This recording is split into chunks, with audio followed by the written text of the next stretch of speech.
tey retomber bor yi. C'est pas rentable. Non, je pose la question à ceux qui nous suivent. Aux internautes, hein. Oui. Est-ce que ñoom ñu ngi koy yëg? Est-ce que yéen a ngi yëg?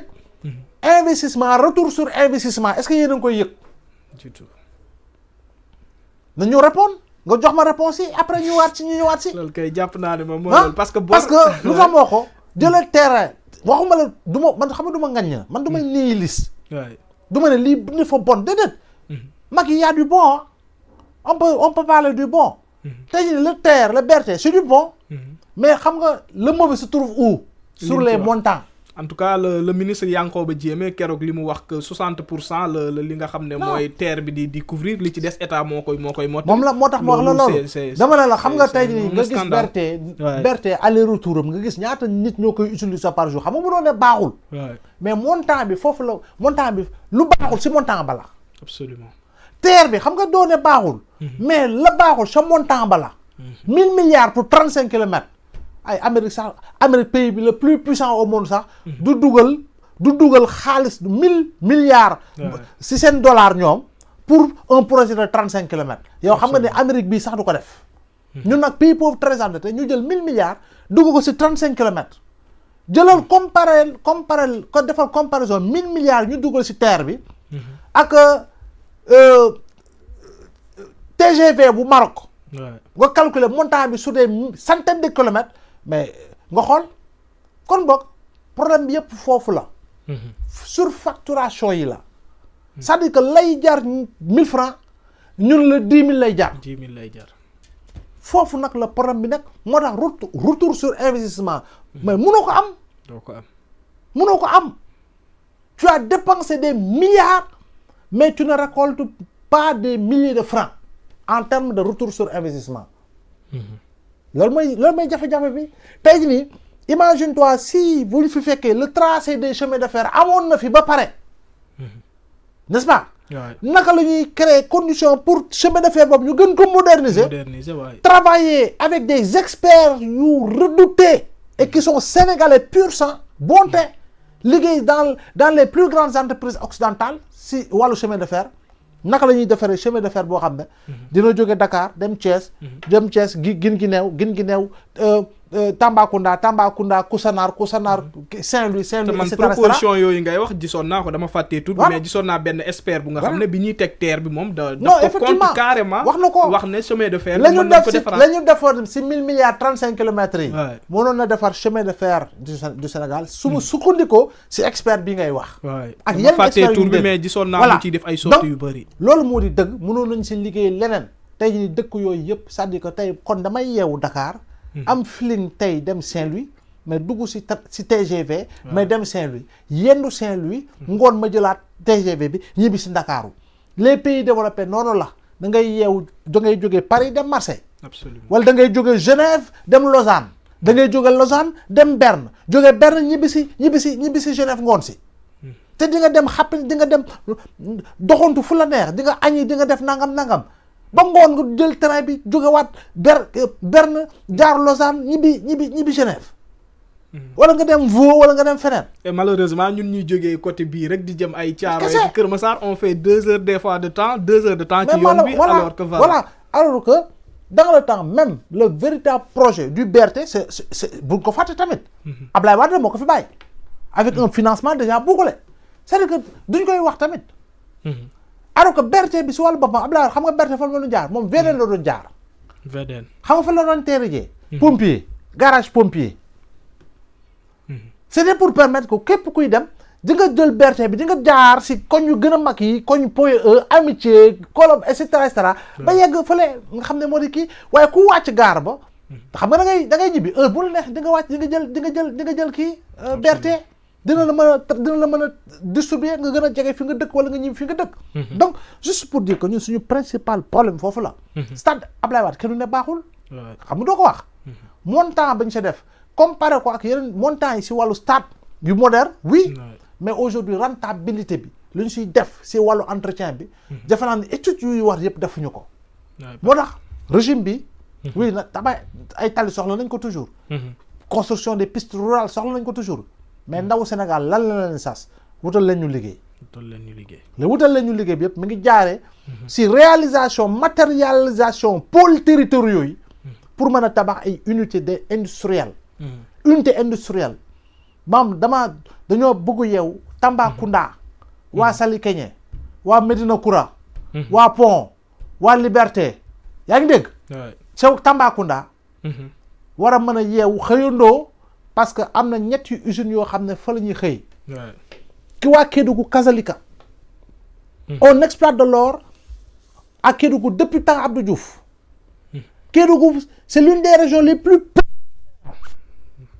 jeunes Kédougou bokk nañu si jeunes Sénégal yi gën a sonn alors qu'ils sont assis sur des mines d'or malheureusement c'est normal suñu politique bi kay doo comprendre quoi est-ce yaa ngi calculer quoi est-ce yaa ngi sóor quoi que ñun on n'a pas moins de 37 ressources naturelles am nañu yoo xam ne adduna bi moom la soxla jamono ji loolu sax daf may permettre ma def benn relance rek yaa ngi wax ci li nga xam ne mooy richesse yi nekk fii ci Sénégal mais aussi suñu diplomatie ku ko xam-xam ne Sénégal tamit am na benn respect wala boog benn dayo bu nga xam ne am na ko au niveau international est-ce que loolu day permettre FMI mu amaat confiance ci li nga xam ne mooy suñu autorités yi wala day jàpp ne Sénégal nekkatul ku nga xam ne mën na am ci moom confiance non amul lenn lu mën a créer les conditions d'une rupture de confiance entre le Sénégal et des partenaires comme le FMI amul lenn parce que amul lenn si wàllu dérive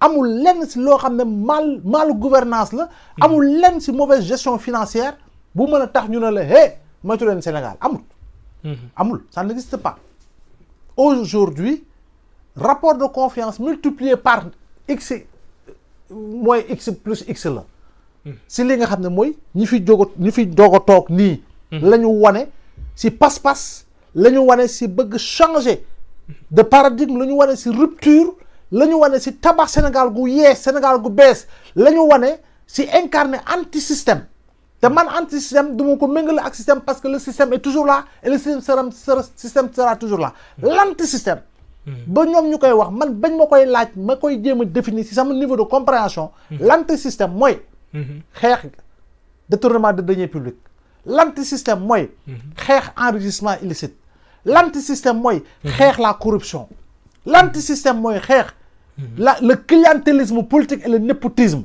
l'anti-système c'est la promotion des valeurs intrinsèques c'est la promotion de la qualité c'est la promotion de la méritocratie c'est la promotion des valeurs et uniquement des valeurs et véritablement la guerre contre tout ce qui est anti-valeur man loolu laa mos a duppee anti-système kon boog FMI mënta def leneen lu dul jafandiku ci Sénégal parce que le Sénégal a une signature boo xam ne mënoo ko remettre en cause et le Sénégal a une position boo xam ne mënoo ko remettre en cause autant dans la CEDEAO autant dans l'UEMOA mënoo ko remettre en cause avec l'arrivée aujourd'hui des nouvelles autorités. Nouvelles autorités yooyu li ñuy dégg ci seen discours bokk na ci li nga xam ne mooy souveraineté est-ce que tamit jotul ñu seetaat yeneen alternative bañ a basé wu à 100% ci ay FMI wala boog Banque mondiale. parce que ci seen projet ñu ngi ciy dégg ay diaspora bond wala boog ay financement yu nga xam ne mën nañ ko amee des fois feneen. des fois ñun tamit dañuy déggee doole. bu ñu leen nee souveraineté rek gars yi ne non c'est comme bu ñu la naan France dégage. gars la non pourtant dem na France. Guy Marius dem na France te mooy wax France dégage mais France dégage boobu est-ce que ça concerne les citoyens français déedéet non du tout ça concerne le système politique système politique bi c'est-à-dire que naka la autorité française yi ñëw di ñu ŋaññ di ñu nuñ koy waxee comment on dit ça di ñu noot voilà di ñu muccu si sur le plan économique loolu mooy France dégage bi mais bokkul ak dara kii happiness dem Tour Eiffel say def ay selfie ak yooyu bokkul de. gars yi comprendre nañ de des fois dañuy ruube. voilà fii tam souverainisme c'est la même approche dama ko joxe noonu pour wane ni souverainisme tam c'est la même approche. newuñu la souveraineté rek non tëj naa lépp est ouest nord sud tëj naa lépp. waaw souveraineté laa wax tëj naa lépp déedéet. souveraineté approche la. te approche bi mooy gis nga gaañ yi fi colonisation bi bàyyi. góom yi nga xam ne néo colonialisme moo ko fi teg naka lay fexe ba fa saafara ko par des solutions yi nga xam ne man maa ko moomal sama bopp.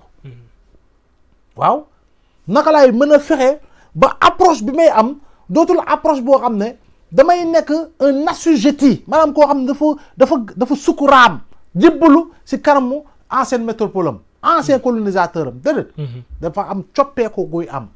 sur la prise de responsabilité sur le niveau de prise de décision sur le niveau de multiplication des partenaires sur le niveau de réorientation de ces aspects et des aspirations économiques en tenant compte de niveau d'agrégat multisectoriel yoo xam ne tey Japon lay dem suba Chine lay dem gannaaw suba Inde lay dem gannaaw suba Nicaragua gannaaw suba feneen ak feneen. oui mais tout en mettant en orbite. tout en mettant en orbite ces bras économiques. mooy suñu ndaw yi suñu jeunes yi. mais tout en mettant en valeur ñi nga xam mooy suñu ay champion mooy suñu secteur privé. surtout naka lay fexe ba nga xam ne lépp luy marché li gën li baax ci marché yi. sama secteur privé laa koy jox. naka lay xeexee ba sama secteur privé booloo gën a am doole gën a am une force de frappe financière pour les avis d'appel d'offres sur le continent africain. su may dem yëpp leen sama avion yóbbu leen. approche souverainisme boobu waaw oui naka laay mën a fexe ba suuf gu bari goo xam ne jox nañ ko keneen ku dul sénégalais. mu si bay lu ko neex di woy di ko jaay. suuf soosu laa koy jëlaatee. jox ko doomu Sénégal. en allant dans le sens du respect du principe sacro-saint je dis bien. de limiter les frontières de la gestion du foncier. par rapport à la promotion d'une agriculture familiale.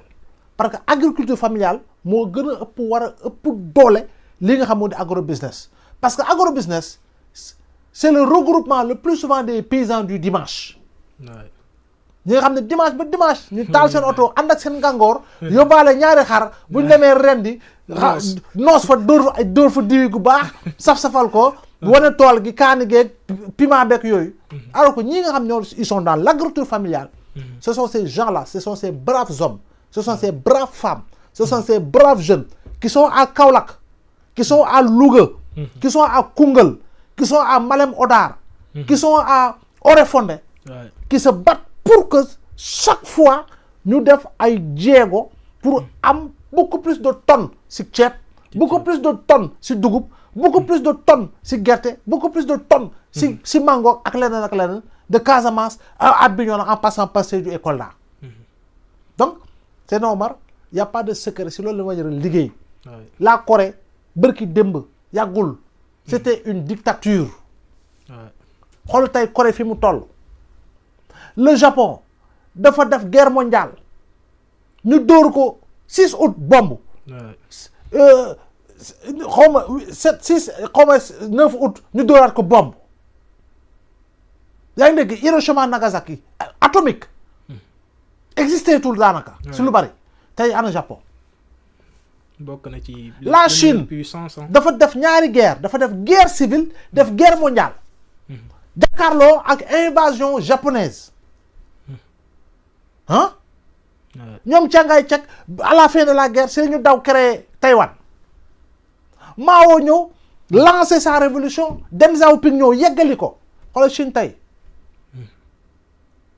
ah kon waa léegi kon ñun mënuñoo ñun sénégalais ñun. mën nañ ko de waa léegi chinois yi xanaa ñoom dañoo am ñeenti tànk.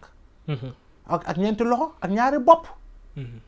wala mais damay gis lu am solo ñaari ministres yi di ko def muy Mabouba Diagne ak Serigne Gueye Diop mooy di revaloriser li nga xam ne mooy mbay mi promotion lañ koy def da ngay gis képp kuy bay da ngay filmer sa bopp wane ne mbay mi dama ciy tekki loolu tamit dafa nekk lu nga xam ne. lu am solo la. dëkk gis nga tubaab bi seen premier problème bu njëkk a réglé. may suur lekk suur. waaw biir dem. waaw moom la ñu tubaab moom la njëkk a réglé ñoom lekk ak naan lu ñu njëkk a réglé. absolument kon bokk ñun itam bu ñu bëggee aspirer si lu gën a sori si suñ njot si wàllu développement il faut ñu dugg si li nga xam ne mooy. jaayante pour ne ñun c'est bel et bien possible. ñu ne ñun objectif bi. am nañu 20 000 tonnes ceeb en 2024 objectif bi 20 000 tonnes yooyu day nekk 40 000 tonnes. En 2025, il faut qu'on se fixe des objectifs ba pare ne dañ koy atteindre quoi qu'il nous coûtera. Il faut ñuy def ay défi Amérique xëyul rek sotti Amérique ce sont les Américains qui l'ont construit demal nga xoolaat les écrits d'Alexis de Tocqueville et tu te rendras compte que Amérique bu ñu nee Washington bu ñu nee New York boo gisee gars yi nu ñu doon tojee montagnes yi nu ñu doon xaree montagnes yi nu ñu doon tabaxee chemin de fer ñoom ñoo tabax seen réew waaye ñun il faut que ñu seen chinois ne waaw waaye chinois yi temps ñu ngi Sénégal de waaw Sénégal day gën a dina gën a nice non français yaa ngi fi garaawul non américain ñoo ñuy jàppale si lii déedéet ils ne construiront jamais ce pays là loolu laay woy la politique des chiffres parce que lépp lu ñu am ci ay recettes dañ koy yóbbu voilà ils ne construiront jamais ce pays là ce pays sera construit par les Sénégalais uniquement les Sénégalais strictement les Sénégalais avec le soutien bien sûr de nos partenaires mais tey ñun il faut ñu inculquer ndaw bi jeune bi comme man comme keneen il faut ñu inculquer ñun ñi patriotisme la ñu war a de jiital si lu ne adversité politique nag bu jotee nañu jàkkaarloo adversité politique nag si xalaat ak xam-xam gu sell